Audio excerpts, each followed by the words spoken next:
ناظرین گرامی، کیا واقعی ہی دنیا میں ایک ایسا مذہب میں موجود ہے جو حضرات انبیاء کرام علیہ السلام کو معاذ اللہ شیطان کہتے ہیں؟ ایسے لوگ کہاں پائے جاتے ہیں اور کیوں اپنی تعلیمات کو عام عوام سے چھپاتے ہیں؟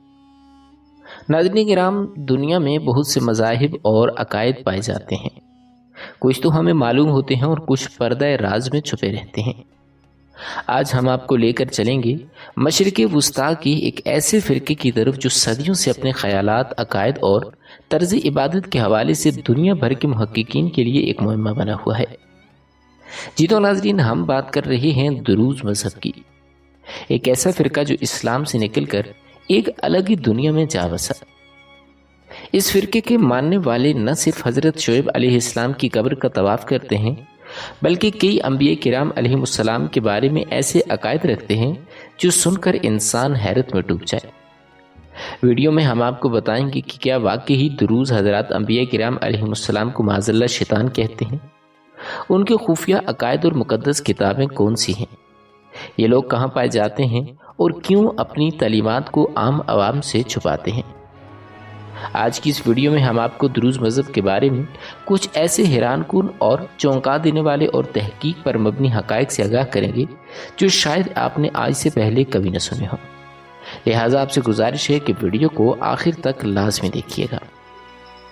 ناظرین، دروز ایک ایسا عقیدہ ہے جو 11ویں صدی عیسوی میں فاطمی خلافت کے دور میں وجود میں آیا۔ اس کی بنیاد رکھنے والوں میں حمزہ بن علی اور محمد بن اسماعیل الدرزی شامل تھے۔ یہی وجہ ہے کہ بعض مورخین اسے الدرزی فرقہ بھی کہتے ہیں۔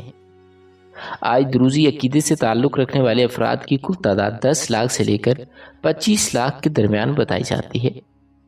ان کی سب سے بڑی آبادی شام میں پائی جاتی ہے، جہاں تقریباً 10 لاکھ دروزی آباد ہیں۔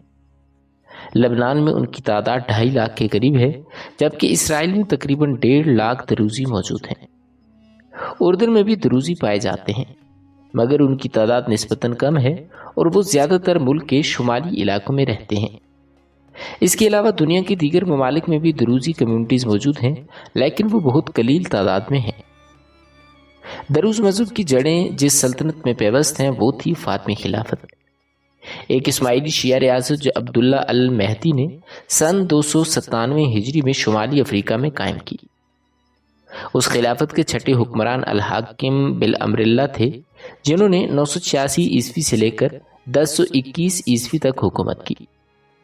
الحاکم کی حکومت اپنے انوکھے اور متنازع فیصلوں کی وجہ سے تاریخ میں خاص مقام رکھتی ہے۔ انہوں نے خواتین، عبادات اور دیگر مذہبی معاملات سے متعلق کئی سخت قوانین نافذ کیے۔ ان کے ماننے والوں میں سے بعض دائیوں نے ان کی شخصیت کو الہی صفات سے جوڑنا شروع کیا اور یہی تصور بعد میں دروزی عقیدے کی بنیاد بنا۔ ناظرین، دروز مذہب کی بنیاد فاطمی خلافت کے دور حکومت میں رکھی گئی اور اس فرقے کا آغاز خلیفہ الحاکم بالامر اللہ کے زمانے میں ہوا۔ دروزی عقیدہ کے بانی کے طور پر اکثر محمد بن اسماعیل کا نام لیا جاتا ہے، جو ایک مبلغ تھا اور خلیفہ الحاکم کے بارے میں الہی صفات کا پرچار بھی کرتا تھا۔ محمد بن اسماعیل اپنے ماننے والوں کو یہ یقین دلانے کی کوشش کرتا تھا کہ خلیفہ الحاکم معاذ اللہ خدا کا مظہر ہے۔ دروز عقیدے میں یہ نظریہ مرکزی حیثیت رکھتا ہے اور اسی کے ساتھ ساتھ وہ روحانی علم، تصوف اور تناسخ ارواح یعنی روح کا ایک جسم سے دوسرے جسم میں منتقل ہونا، ان جیسے عقائد پر بھی زور دیتے تھے۔ لیکن جب محمد بن اسماعیل نے ان خیالات کا کھلے عام پرچار شروع کیا تو اسے نہ صرف فاطمی حکومت کے اندر بلکہ باہر بھی شدید مخالفت کا سامنا کرنا پڑا۔ دروزی مذاہب کا نام اسی کے نام سے الدرزی سے منسوب ہوا۔ حالانکہ کئی مورخین کا ماننا ہے کہ اس فرقے کی فکری بنیادی اصل میں حمزہ بن علی نے رکھی، جنہوں نے اسے ایک مکمل مذہب کی شکل دی۔ محمد بن اسماعیل الدرزی کی موت کے بعد دروزی فرقہ آہستہ آہستہ شام، لبنان اور اردن جیسے علاقوں میں پھیل گیا اور آج بھی ان مخصوص خطوں میں ان کے ماننے والے موجود ہیں۔ دروز مذہب کی مقدس ترین کتاب کو الرسائل الحکمہ کہا جاتا ہے اور یہ کتاب 111 رسائل پر مشتمل ہے اور اسے حمزہ بن علی محمد بن احمد نے تحریر کیا ہے۔ لیکن دلچسپ بات یہ ہے کہ یہ کتابیں عام دروزی افراد کے لیے نہیں ہوتی۔ دروز معاشرے میں صرف چند مخصوص افراد جنہیں عقائل کہا جاتا ہے ان کتابوں اور مذہبی تعلیمات تک رسائی رکھتے ہیں۔ عام پیروکاروں تعلیمات سے لا علم رکھتے ہیں۔ ان کا عقیدہ ہے کہ ان تعلیمات کو خفیہ رکھنا ہی ان کی تقدیس اور تحفظ کی ضمانت ہے۔ ناظرین کرام، دروز مذہب کی پہچان صرف ان کے عقائد یا عبادات سے نہیں بلکہ ان کے 5 رنگوں والے پرچم سے بھی ہوتی ہے جو ان کے روحانی فلسفے کی بھرپور عکاسی کرتا ہے۔ یہ 5 رنگ اور ان کے مفاہیم کچھ یوں ہیں۔ سبز رنگ عقل کی علامت ہے جو علم، حکمت اور شعور کی نمائندگی کرتا ہے۔ سرخ رنگ نفس کی علامت ہے جو ارادے، روحانی طاقت اور خواہشات کو ظاہر کرتا ہے۔ زرد رنگ کلمہ یا قول کا نشان ہے جو سچائی، اظہار حق اور حق بات کی طاقت کی علامت ہے۔ نیلا رنگ موت کی علامت ہے مگر دروزی عقیدے میں یہ روحانی سفر اور اندرونی تجربات کی علامت ہے۔ سفید رنگ موت کے بعد کی علامت ہے جو پاکیزگی، روحانی تکمیل اور ابدی سکون کو ظاہر کرتا ہے۔ یہ 5 رنگ نہ صرف روحانی مفاہیم رکھتے ہیں بلکہ 5 مقدس شخصیات کی طرف بھی اشارہ کرتے ہیں جنہیں دروزی عقیدے میں انبیاء تسلیم کیا جاتا ہے۔ حضرت شعیب علیہ السلام، حضرت ابراہیم علیہ السلام اور حضرت خضر علیہ السلام، یافس اور یافور۔ دروزی برادری کی عبادت کے لیے مخصوص مقامات بھی ہوتے ہیں جنہیں خلوہ کہا جاتا ہے۔ یہ مقدس عبادت گاہیں ان علاقوں میں قائم کی گئی ہیں جہاں دروزی برادری کی تعداد زیادہ ہے، خاص طور پر لبنان کے علاقے جبل لبنان میں۔ خلوہ دروزی معاشرے میں نہ صرف عبادت کا مرکز ہوتا ہے بلکہ یہاں روحانی تعلیمات، مجالس اور مخصوص مذہبی اجتماعات بھی منعقد ہوتے ہیں۔ ان عبادت گاہوں کا ماحول سادگی، سکون اور رازداری پر مبنی ہوتا ہے جو دروزی مذہب کی روحانی نوعیت کا حصہ ہے۔ ناظرین، اب ہم بات کرتے ہیں دروز مذہب کے اہم مقامات، ان کے روحانی طبقات اور ان کے خاص عقائد کی جو اس عقیدے کو دوسرے مذاہب سے برتر بناتے ہیں۔ شام میں دروزی برادری کو مذہبی سرگرمیوں کے اہم مراکز السفیدہ اور جبل دروز کے علاقے میں ہیں۔ اسی طرح اسرائیل کے شمالی علاقے جیسے غلیل اور کرمل کے پہاڑ دروزی عبادت گاہیں یعنی 2 خلوہ کے لیے بڑی مشہور ہیں۔ یہی وہ مقامات ہیں جہاں دروزی برادری کی روحانی مجالس اور مذہبی اجتماعات منعقد ہوتے ہیں۔ دروز معاشرہ 2 بڑی روحانی طبقات میں تقسیم ہے۔ ایک ہے اوقال، یہ وہ مذہبی طبقہ ہے جو دروزی تعلیمات، مقدس کتاب، الرسائل، الحکمہ اور خفیہ عقائد سے پوری طرح واقف ہوتا ہے۔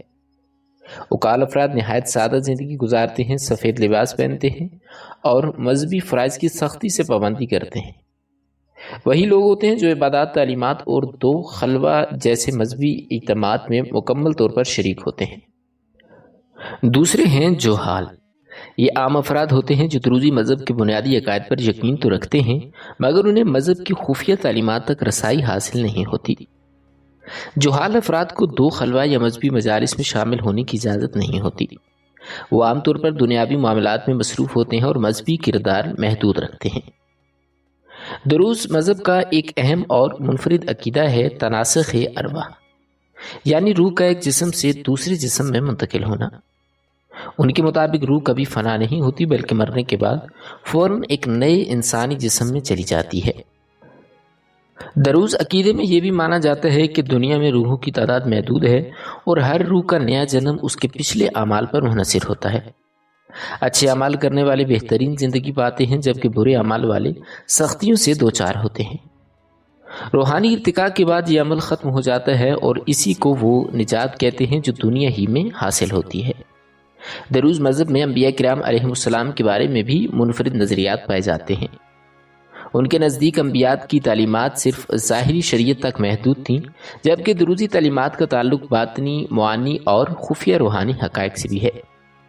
یہی باطنی نظریہ دروز مذہب کو دیگر مذاہب سے جدا کرتا ہے۔ دروز مذہب کی بنیاد فلسفانہ خیالات پر رکھی گئی ہے اور اس کے ماننے والے ارسطو اور دوسرے فلسطینیوں کی نظریات سے متاثر ہیں۔ ان کے عقائد میں فرشتوں اور انبیاء کی رسالت کا انکار شامل ہے۔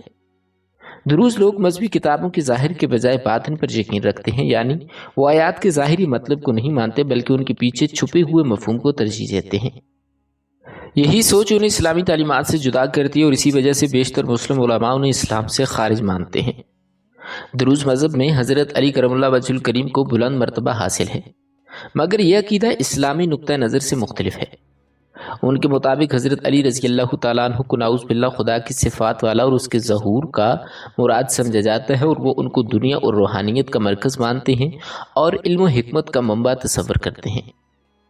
یہ نظریہ دروزیوں کو مخصوص اور خفیہ فلسفے سے جداتا ہے جو اسلام کی بنیادی عقائد سے الگ ہیں۔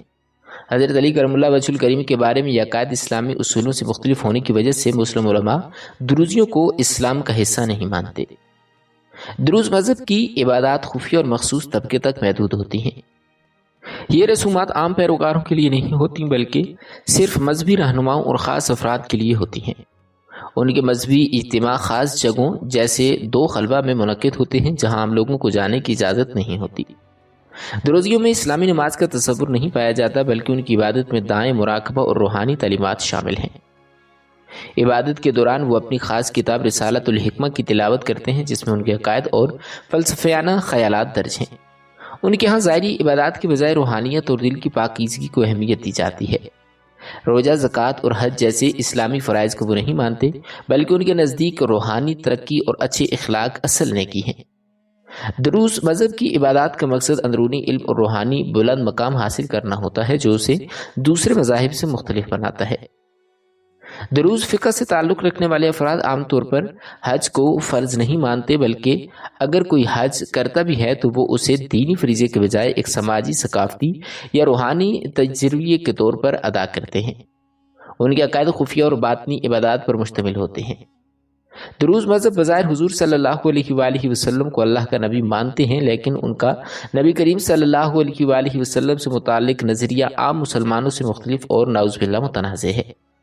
دروزی عقیدے کے مطابق حضور صلی اللہ علیہ وآلہ وسلم نے شریعت کا ظاہری پہلو بیان کیا جو عوام الناس کے لیے تھا جبکہ اصل باطنی اور خفیہ علم حضرت علی کرم اللہ وجہ الکریم کے ذریعے منتقل ہوا۔ ان کے نزدیک حضرت علی رضی اللہ تعالیٰ عنہ حقیقت کاملہ کے مظہر تھے اور دروزی عقائد میں نعوذ باللہ حضرت علی کرم اللہ وجہ الکریم کو حضور صلی اللہ علیہ وآلہ وسلم سے نعوذ باللہ اعلیٰ قرار دیا جاتا ہے اور ان کے روحانی فلسفے میں رسالت محمدی کو مرکزی حیثیت حاصل نہیں ہوتی۔ یہی وجہ ہے کہ مسلم علماء دروزیوں کو اسلام سے الگ سمجھتے ہیں یعنی کافر سمجھتے ہیں۔ دروز مذہب میں مرنے کے بعد کی رسومات بھی اسلامی طریقہ کار سے مختلف ہوتی ہیں اور ان کے خفیہ عقائد کا عکس پیش کرتی ہیں۔ یہ رسومات سادگی اور روحانی پہلو پر مبنی ہوتی ہیں اور دروز جنازوں میں بڑے اعتماد یا ظاہری رواجوں سے گریز کیا جاتا ہے۔ عام طور پر جنازہ مختصر اور سادہ ہوتا ہے اور اسی موقع پر خاص دعائیں پڑھی جاتی ہیں جو ان کی کتاب رسالۃ الحکمہ میں جوڑی ہوتی ہیں۔ یہ دعائیں صرف ان کے مذہبی طبقے یعنی اوقال کے افراد پڑھتے ہیں اور دروزی مذہب میں تدفین جلد کی جاتی ہے جیسا کہ اسلامی روایات میں ہے، مگر اس کا طریقہ کار ان کے مخصوص عقائد کے مطابق ہوتا ہے۔ ان کے عقیدے کے مطابق موت صرف ایک عارضی مرحلہ ہے کیونکہ وہ تناسخ یعنی روح کے نئے جسم میں منتقل ہونے پر یقین رکھتے ہیں۔ ان کے مطابق انسان کی روح موت کے فوراً بعد کسی دوسرے جسم میں منتقل ہو جاتی ہے اور اسی لیے جنازے کے بعد زیادہ دیر تک رونا یا ماتم کرنا پسند نہیں کیا جاتا کیونکہ یہ ان کے تناسخ کے نظریے کے خلاف سمجھا جاتا ہے۔ دروز مذہب کے جنازوں میں روحانیت اور باطنی فلسفے کو خاص اہمیت دی جاتی ہے اور ان کی رسومات صرف برادری کے افراد کے لیے مخصوص ہوتی ہیں۔ یہ رسومات خفیہ نوعیت کی ہوتی ہیں جن میں غیر دروزیوں کو شامل ہونے کی اجازت نہیں ہوتی۔ دروزیوں کا سب سے مقدس مقام خلوات البیازیہ لبنان کے جنوبی علاقے خاصبیہ میں واقع ہے۔ یہ مقام دروزی تعلیمات کا مرکز ہے اور یہاں ان کی مقدس کتاب رسالۃ الحکمہ کی تعلیم بھی دی جاتی ہے۔ خلوات البیازیہ روحانی رہنماؤں کے اعتکاف اور تعلیم و تربیت کی خاص جگہ ہے۔ اسرائیل میں کرمل کے پہاڑوں میں حضرت شعیب علیہ السلام سے منسوب ایک مزار ہے جسے دروزی بہت مقدس مانتے ہیں۔ یہ جگہ دروز برادری کا اہم زیارتی مقام ہے جہاں ہر سال مذہبی تقریبات منعقد ہوتی ہیں۔ کچھ دروزی اس مزار کے گرد طواف بھی کرتے ہیں اور یہاں ان کی عقائد کی تعلیمات اور دعائیں بھی کی جاتی ہیں۔ شام میں دمشق کے قریب حضرت حابیل علیہ السلام سے منسوب ایک مقام دروزیوں کے نزدیک روحانی اہمیت رکھتا ہے جہاں وہ روحانی ارتقاء اور تناسخ ارواح کے فلسفے پر زور دیتے ہیں۔ جبل دروز شام میں دروزیوں کا سب سے بڑا مرکز ہے جو نہ صرف ان کی آبادی کا علاقہ ہے بلکہ ان کی ثقافت اور مذہبی تعلیمات کا بھی حصہ ہے۔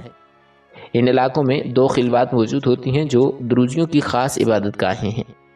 یہ عبادت گاہیں لبنان، شام اور اسرائیل میں پائی جاتی ہیں جہاں خفیہ دعائیں اور مذہبی تعلیمات ادا کی جاتی ہیں۔ ان میں صرف مذہبی طبقے یعنی اوقال کو شرکت کی اجازت ہوتی ہے جبکہ عام افراد یعنی جہال کو شامل نہیں کیا جاتا۔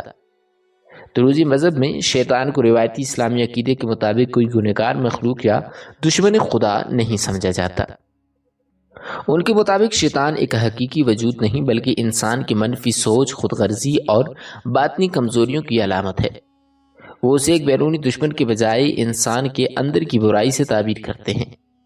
دروزی عقیدے میں انسانی عقل اور نیت کو بہت اہمیت دی جاتی ہے، اسی لیے شیطان کا تصور ایک روحانی و فلسفیانہ علامت میں بدل گیا ہے۔ دروزی مذہب میں قرآن مجید فرقان حمید کو صرف ظاہری شریعت کی کتاب مانا جاتا ہے، مگر وہ اس کی ظاہری تلاوت اور اسلامی شریعت پر عمل کو ضروری نہیں سمجھتے۔ ان کے نزدیک قرآن مجید فرقان حمید کے باطنی معنی زیادہ اہم ہیں اور وہ اپنی کتاب رسالۃ الحکمہ کو زیادہ فوقیت دیتے ہیں۔ دروز مذہب کے مطابق قرآن مجید فرقان حمید کے ظاہری معنی عام لوگوں کے لیے ہیں، جبکہ اصل علم اس کے باطنی مفہوم میں چھپا ہوا ہے۔ وہ دعویٰ کرتے ہیں کہ ان باطنی معانیوں کو صرف ان کے مذہبی طبقے اوقال کے ذریعے سمجھا جاتا ہے۔ دروزی عقیدے میں قرآن مجید فرقان حمید کے ظاہری احکامات جیسے نماز، روزہ، زکوٰۃ اور حج کو نہیں مانا جاتا، بلکہ ان کی جگہ فلسفیانہ اور روحانی تعلیمات کو اپنایا جاتا ہے۔ دروزی مذہب میں رسالۃ الحکمہ کو قرآن سے بھی زیادہ اہمیت دی جاتی ہے اور ان کا ماننا ہے کہ یہ کتاب الہی رازوں اور باطنی حقائق پر مشتمل ہے اور نعوذ باللہ قرآن مجید فرقان حمید کی تکمیل کرتی ہے۔ کئی مسلم علماء کا یہ موقف ہے کہ دروزی عقائد قرآن مجید فرقان حمید کی آیت کے مفہوم کو تبدیل یا اپنے عقائد کے مطابق پیش کرتے ہیں، جو اسلامی تعلیمات کے خلاف اور تحریف کے زمرے میں آتا ہے۔ دروزی برادری میں شادی صرف اپنے فرقے میں کی جا سکتی ہے اور غیر دروزی سے نکاح سختی سے ممنوع ہے۔ ان کی شادی کی رسومات سادہ ہوتی ہیں اور نکاح کے وقت دروزی مذہبی رہنما اوقال خاص دعائیں پڑھتے ہیں۔ دلہا اور دلہن کی رضامندی ضروری سمجھی جاتی ہے، جبکہ خاندانی کی مشاورت کو بھی بڑی اہمیت دی جاتی ہے۔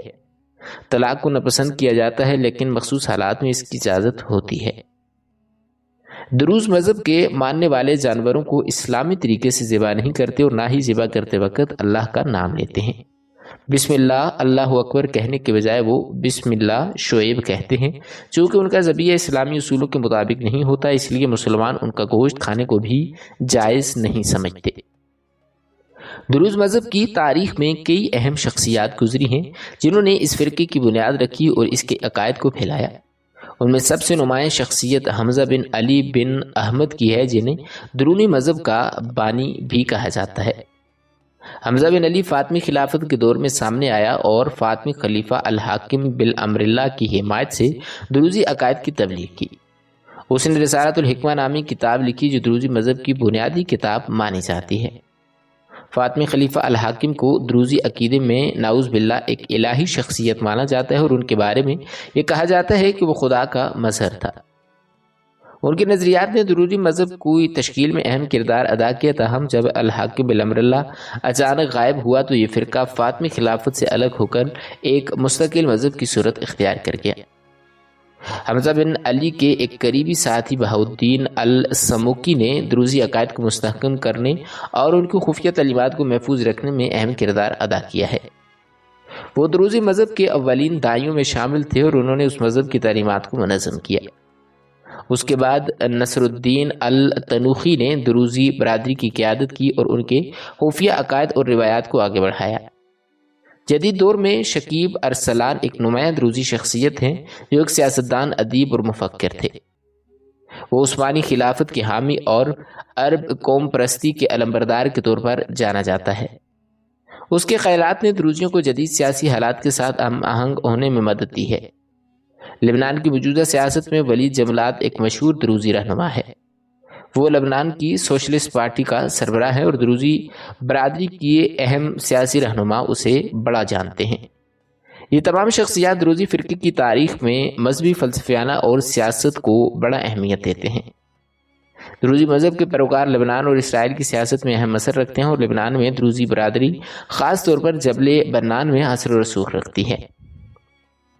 اسرائیل میں دروزی برادری فوج اور سیاست میں سرگرم ہے اور وہ اسرائیلی فوج میں خدمات سر انجام دیتے ہیں اور پارلیمنٹ میں اپنی نمائندگی کرتے ہیں۔ دروزیوں نے اسرائیل کے ساتھ وفاداری برقرار رکھی ہے جس میں انہیں سختی سے حکومتی حمایت حاصل ہوتی ہے۔ یہ تو ناظرین یہ تھی ہماری آج کی ویڈیو جس میں ہم نے آپ کو ایک ایسے فرقے کے بارے میں بتایا جو نعوذ باللہ انبیاء کرام علیہ السلام کو نہیں مانتے، اس کی قبروں کا طواف کرتے ہیں۔ حضور صلی اللہ علیہ وآلہ وسلم کو خاتم النبیین تو مانتے ہیں، لیکن حضرت علی کرم اللہ وجہ الکریم کو نعوذ باللہ ان سے بالا تر مانتے ہیں۔ قرآن مجید فرقان حمید کے بجائے اپنی کتاب رسالۃ الحکمہ کو بہترین جانتے ہیں۔ اگر آپ کو ہماری یہ ویڈیو پسند آئی ہے تو کمنٹ سیکشن میں اپنی رائے کا اظہار ضرور کیجیے گا۔ اسی طرح کی مزید معلوماتی ویڈیوز دیکھنے کے لیے ہمارے چینل دانیال وائس کو ضرور سبسکرائب کیجیے گا۔ بہت جلد ایک نئی ویڈیو کے ساتھ ملتے ہیں، تب تک کے لیے اپنا خیال رکھیے گا۔ اللہ تعالیٰ آپ کا حامی و ناصر ہو۔